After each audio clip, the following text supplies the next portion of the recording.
नमस्कार दोस्तों, स्वागत है आपका कल की पुराण में। आज हम देखेंगे द्वितीय अंश के 5वें अध्याय को। तो आइए दोस्तों शुरू करते हैं। सूत जी बोले, परमहंस यानी सन्यासी यथोचित जैसी उचित हो भिक्षा पाकर बैठ गए। इसके बाद पुरुषोत्तम निवासी ब्राह्मण ने पूछा, अनंत किस प्रकार स्वस्थ होगे? परमहंस सन्यासी उनकी बात समझ गए और मुझे सामने देखकर मेरी ओर देखकर बोले, हे अनंत, तुम चारुमती नाम की अपनी स्त्री, बुध आदि बेटों, धन रत्न से भरे पूरे सुंदर भवनों तथा महलों को छोड़कर यहाँ पर कब आए हो? क्या आज तुम्हारे पुत्र के विवाह का दिन है? आज भी तुम्हें मैंने समुद्र तट पर घूमते हुए देखा है। वहाँ के सभी धार्मिक लोग तुम्हारा सम्मान करते हैं। मुझे भी निमंत्रण देकर तुम शोक से व्याकुल हुई अपनी नगरी से यहाँ क्यों आ गए हैं? हे अनंत, मैंने तुम्हें वहां उस समय 77 वर्ष की आयु का व्रत देखा था, परंतु इस समय यहाँ तुम 30 साल के जवान क्यों दिखाई देते हो? मुझे अत्यंत संभ्रम है। मैं देखता हूँ कि यह स्त्री तुम्हारी सहायिका पत्नी है, परंतु वहाँ मैंने इसे पहले नहीं देखा था। यह कहाँ से आई है? मैं यह भी नहीं जानता कि मैं भी कहाँ से, किस तरह और किस जगह पर आया हूँ तथा कौन मुझे यहाँ लाया है। तुम क्या वही अनंत हो अथवा और कोई हो? मैं भी क्या वही भिक्षुक हूँ अथवा अन्य कोई हूँ? मेरा और तुम्हारा दोनों का इस स्थान पर मिलना इंद्रजाल जैसा मालूम पड़ता है। तुम अपने धर्म में लगे हुए गृहस्थ हो और मैं परमार्थ यानी आध्यात्मिक चिंता में लगा हुआ भिक्षुक ब्राह्मण हूँ। यहाँ पर हम दोनों की बातचीत बालक और एक उन्मत्त की बातचीत के समान निरर्थक जान पड़ती है। हे द्विज, ब्राह्मण 2 बार जन्म लेने के कारण द्विज कहलाते हैं। एक बार माता के गर्भ से और दूसरी बार यज्ञोपवीत अर्थात विद्या आरंभ से जन्म माना जाता है। मुझे जान पड़ता है कि यह परमेश्वर की माया है। इसी कारण तीनों लोकों के प्राणी मोहित हुए जान पड़ते हैं। साधारण ज्ञान से इसका रहस्य समझ नहीं आता। अद्वैत ज्ञान यानी जब आत्मा और परमात्मा का भेद मिट जाता है, ऐसा होने पर यह माया पूरी तरह समझ में आ जाती है। महान सन्यासी भिक्षुक इस तरह भौचक्का हुए मुझसे इतना ही कहा, फिर पास खड़े एक साधु से बोले, हे महाभाग मार्कंडे, मैं तुम्हें भविष्य की कथा बताता हूँ। सुनो, तुमने देखा कि प्रलय के समय भगवान विष्णु के उदर का आश्रय लेकर जल में सबको मोहित करने वाली माया ऐसी रहती है जैसे राजमार्ग में स्थित वेश्या। यही माया तीनों लोकों में व्याप्त होकर रहती है। यही माया तमोगुण यानी काम, क्रोध आदि दुर्गुण धारण कर सबको उस झूठे संसार में चलाती है। यही माया उस दुख का कारण है जो अनंत है। यह माया अक्षरी है, अर्थात इसका नाश कोई नहीं कर सकता। प्रलय काल में जब तीनों लोकों का नाश हो जाता है, जब प्रकाश न होने से सब और अंधेरा हो जाता है, जब दिशाओं, काल आदि का कोई चिन्ह नहीं रहता, तब पर ब्रह्म सृष्टि बनाने की इच्छा करके तन्मात्रा रूप यानी शब्द, रस, स्पर्श, रूप और गंध यानी सूक्ष्म और मूल तत्व में प्रकट होते हैं। सबसे पहले ब्रह्म अपनी शक्ति से पुरुष और प्रकृति इन 2 भागों में बटे, फिर काल की सहायता से पुरुष और प्रकृति का संयोग हुआ, जिससे महत तत्व पैदा हुआ। काल, स्वभाव और कर्म से युक्त यह महत तत्व ही अहंकार रूप में परिणित हुआ।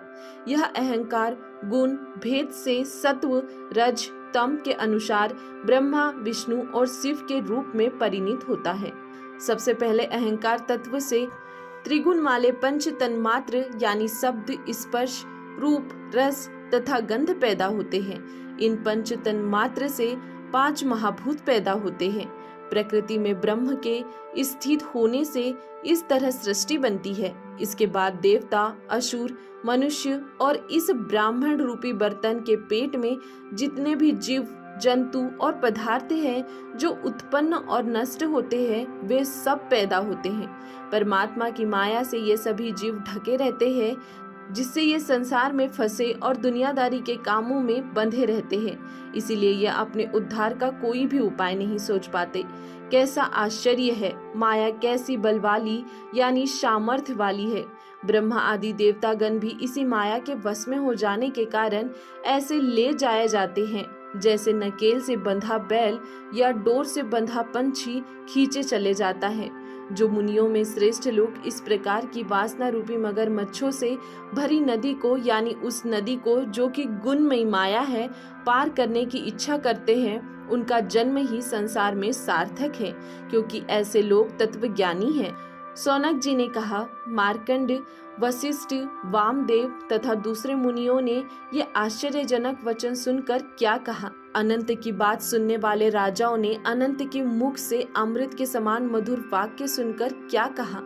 हे सूत जी, वे सभी भविष्य की बातें बताइए। सूत जी ने सौनक जी की प्रशंसा करते हुए शोक और मोह को नाश करने वाली तत्व ज्ञान की पूरी बात विस्तार से सुनानी आरंभ की। सूत जी बोले, इसके बाद राजाओं ने आदर पूर्वक अनंत जी से पूछा, अनंत जी के माया मोह को तप से कैसे नष्ट किया जाए और इंद्रियों को कैसे वश में किया जाए, यह सब बताया। अनंत जी बोले, इसके बाद मैंने वन में जाकर विधि पूर्वक तप करना शुरू किया, परंतु किसी भी तरह इंद्रिय और मन को वश में न कर सका।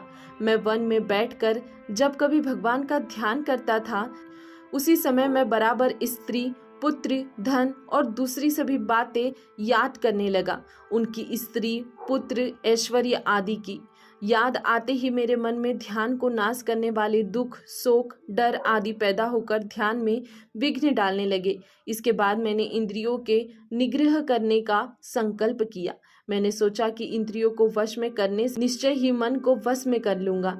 मैं जब इस तरह से निश्चय कर इंद्रियों को वश में करने लगा, तब इंद्रियों के स्वामी देवतागण मेरी ओर देखने लगे। 10 इंद्रियों के स्वामी देवताओं ने अपने रूप सहित प्रकट होकर मुझसे कहा, हे अनंत, हम दिशा, वात, सूर्य, प्रचेता, 2 अश्विनी कुमार, अग्नि, इंद्र, उपेंद्र और मित्र है।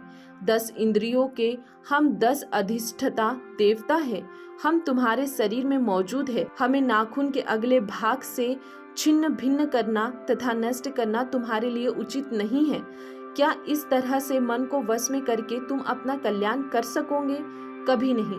इंद्रियों को नष्ट, भ्रष्ट करने से तुम्हारे मर्म यानी प्राणों को चोट पहुंचने पर तुम मर जाओगे। हम देखते हैं कि अंधे, बहरे और विकलांग यानी लंगड़े, लूले और विकल अंग वाले जीव जब निर्जन वन में वास करते हैं, तब भी उनका मन विषय भोग में ललचाया रहता है। जीव रूपी गृहस्थ का यह शरीर घर है और मन के पीछे चलने वाली बुद्धि इसकी स्त्री है, और हम सब लोग बुद्धि रूपी स्त्री के पीछे चलने वाले सेवक हैं। जीवगण अपने अपने कर्मों के अधीन हैं। मुक्ति और संसार यानी बंधन का कारण मन है। परमात्मा की माया के अनुगत हुआ मन ही लालची प्राणी यानी जीव संसार रूपी चक्र में घुमाया करता है। इसीलिए तुम मन को वश में करने के लिए अपने मन को भगवान विष्णु की भक्ति में लगाओ। भगवान विष्णु की भक्ति ही सदैव सभी कर्मों का नाश करके सुख और मोक्ष देने वाली है। श्री विष्णु भगवान की भक्ति से द्वैत और अद्वैत का ज्ञान हो जाता है। वह भक्ति आनंद के समूह को देने वाली है। हे उत्तम बुद्धि वाले, हरि की भक्ति से ही जीव कोष का नाश होगा। इस समय कल्कि जी के दर्शन से तुम परम निर्वाण अर्थात मोक्ष को प्राप्त कर सकोगे। परमहंस सन्यासी के इस उपदेश को सुनकर मैं भक्ति पूर्वक केशव जी की पूजा करके कली कुल के नाश करने वाले कल्कि जी के दर्शन करने इस स्थान पर आया हूँ। इस स्थान पर अरूप अर्थात निराकार ईश्वर के रूप का दर्शन कर पाया। पदहीन जिनके पैर नहीं हैं, ईश्वर के कोपल के समान चरण को छूकर मैं कृतार्थ यानी धन्य हो गया। वाणी रहित जगतपति की बातें सुनी, यह कहकर प्रसन्नचित अनंत मुनि अपने ईश्वर कमल के समान नेत्र वाले लक्ष्मी जी के स्वामी कल्कि जी को प्रणाम करके चले गए। इस प्रकार मुनि के वचन सुनकर राजागण ने ऋषियों की तरह व्रत नियम आदि का अनुष्ठान करते हुए विधि पूर्वक कल्कि जी व पद्मा जी की पूजा कर मुक्ति प्राप्त की। सुक ने कहा, अनंत की इस कथा को पढ़ने और सुनने से संसार की माया छूट जाती है, अज्ञान रूपी अंधेरा दूर हो जाता है और संसार के बंधन से यानी जन्म मरण से मुक्ति हो जाती है।